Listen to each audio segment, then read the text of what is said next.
Right, with us we have Riaan Kruger, ITF Southern Africa Development Officer.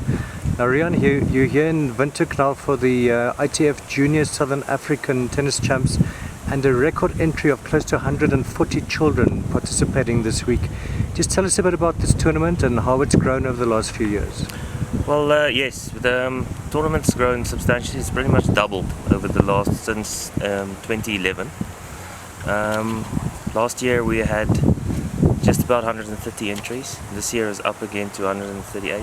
One of the reasons is that Zambia is back participating, so obviously with them bringing in a team that completes Southern Africa. So from Southern Africa to all 12 eligible nations are here. We don't have any nation missing. All countries enter teams in under 14 and under 16. So hence the increase in the numbers.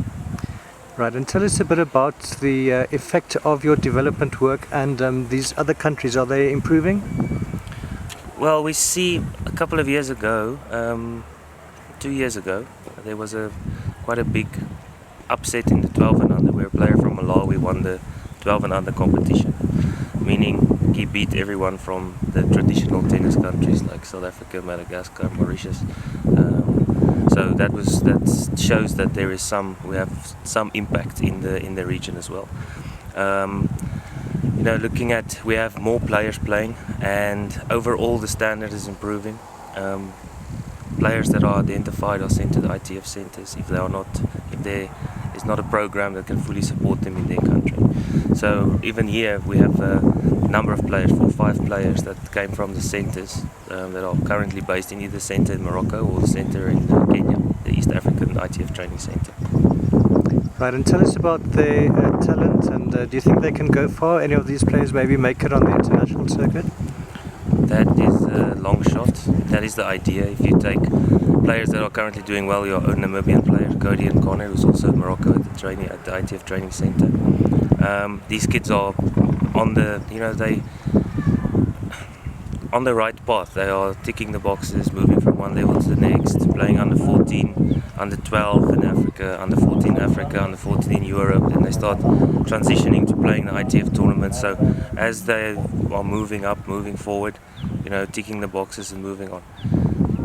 The idea is, yes, you want a player top 100 from Africa. That's what you want, but it's a very tough thing to say, yes, it will be like that.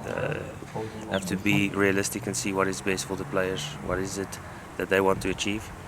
And I think potential-wise they are. I mean, they are good athletes, and the support is there. So possible if they continue to go on the right path. Right, and just tell us about Namibia hosting this. Are you happy with the organizational capacity here? Big tournament, so yes, the tournament's going well. You have the normal things first couple of days, making sure fine-tuning all the arrangements, but so far so good. The guys are staying in hostels at Delta and VRS, so some teams in one and other. Got transport moving back and forth. Guys are eating their breakfast and dinner at the accommodation. Lunch is served here at the courts. We've got the venues. The courts are in good condition. So yeah, we're happy with everything so far. Right, and tell us a bit about the team championship next week. Who are the favourites there, and what can we look forward to there? The team competition is an addition, so it hasn't been there in the past, so that's quite interesting.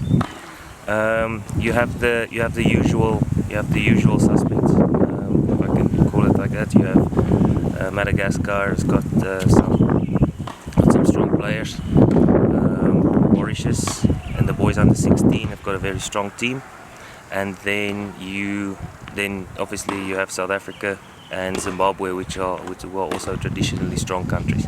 So we'll see how things play out. You also now Namibia and the boys under 14, boys under 16. Some opportunities there, so it's gonna be interesting.